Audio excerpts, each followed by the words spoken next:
নমস্কার বন্ধুরা, মন্দিরা রান্নাঘরে সকলকে স্বাগত জানাই। পুরো রেসিপিটা দেখার অনুরোধ রইল। আশা করব আপনাদের অনেক ভালো লাগবে। আজকে বানাবো চেলা মাছ দিয়ে চেলা মাছের কালিয়া রেসিপি। তার জন্য 4 পিস চেলা মাছ নিয়ে নিয়েছি। চেলা মাছ যত বড় হবে খেতে কিন্তু ততই ভালো লাগে, আর কাটাও কিন্তু অনেকটাই কম হয়। এই চেলা মাছগুলো আমি নুন আর হলুদ দিয়ে মাখিয়ে নেব। নুন হলুদ দিয়ে মাখিয়ে আমি এটা সাইডে রেখে দেবো।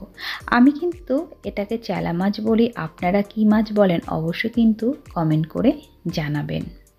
চলুন একটা মশলা বানিয়ে নিই। তার জন্য আমি দুটো মাঝারি সাইজের পেঁয়াজ নিয়েছি, আর নিয়ে নেব হাফ টমেটো অর্ধেক নিয়েছিলাম।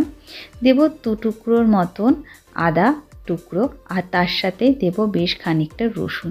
এখানে আমি রসুনের পরিমাণটা বেশি ব্যবহার করেছি। দিয়েছি 4টে কাঁচা লঙ্কা, ঝাল আপনাদের পছন্দ মতন কম বেশি দিয়ে একটা সুন্দর একটা মিহি পেস্ট বানিয়ে নেব। যদি জল প্রয়োজন হয় তাহলে একটু দিতে পারেন। এইবার কড়াইতে তেল গরম হয়ে গেছে। এবার তেলে কিন্তু মাছগুলো দিয়ে একে একে লাল লাল করে এপিট ওপিট করে কিন্তু মাছগুলো ভেজে নেব। মাছ কিন্তু ভাজা হয়ে গেছে। এবার আমি দেখিয়ে দেব মাছটা কিন্তু বেশ খানিকটা লাল লাল হয়ে গেছে। এবার আমি মাছ নামিয়ে নেব। মাছ নামানোর পর কিছুটা মাছের তেল আমি সাইডে তুলে রেখেছিলাম, সেটা কিন্তু কাজে লাগবে।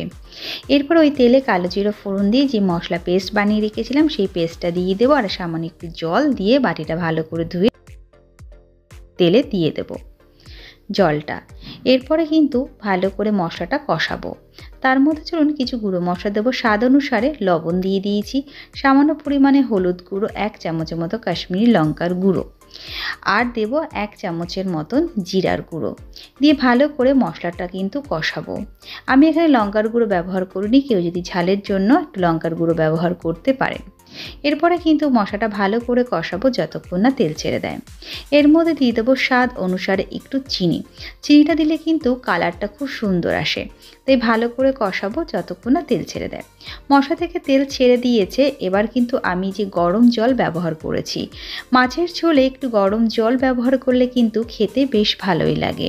আমি যতটা গ্রেভি রাখবো সেই অনুপাতেই কিন্তু গরম জল দিয়ে দিয়েছি। গরম জলটা দিয়ে নাড়াচাড়া দিয়ে ঝোলটা কিন্তু ফুটতে দেবো। তারপরে কিন্তু একে একে মাছ ছেড়ে দেবো। মাছ ছেড়ে দিয়ে আবার কিন্তু ফুটতে দেবো। তার আগে আমি 2টো কাঁচা লঙ্কা দিয়ে দিয়েছি, ঝালের জন্য না, এমনি দিয়েছি যে কাঁচা লঙ্কাটা কিন্তু গন্ধটা খুব সুন্দর আসে। এটা কিন্তু গোটা আমি চিড়ে দিইনি। এরপরে ঢাকনা দিয়ে ঢেকেও দিতে পারেন, আমি ঢাকনা দিয়ে ঢাকিনি। ঝোলটা একটু টেনে এসেছে, দেখতেই পাচ্ছেন। গ্রেভিটা কিন্তু খুব সুন্দরই হয়েছে দেখতে। এর মধ্যে আমি দিয়ে দেবো একটু গরম মশলা আর ধনেপাতা কুচি। তাহলে কিন্তু রেডি হয়ে যাবে আমার এই টেস্টি চেলা মাছের কালিয়া। অবশ্যই একবার ট্রাই করবেন।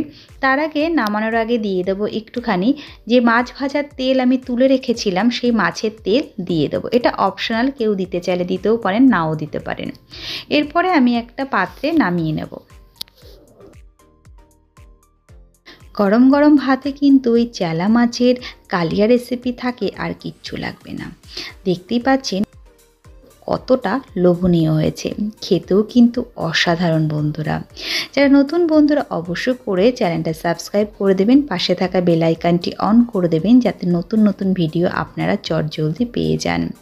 আর একটুখানি উপর থেকে কাঁচা লঙ্কা চেরা আর ধনেপাতা দিয়েছি একটু গার্নিশ করার জন্য। দেখতে পাচ্ছেন কতটা সুন্দর হয়েছে। কার কার এই রেসিপিটা ভালো লেগেছে অবশ্যই করে কমেন্ট করে যাবেন। ভালো থাকবেন, সুস্থ থাকবেন, আবার দেখা হবে নতুন কোনো রেসিপি নিয়ে। আর আমার সাথে থাকার জন্য অনেক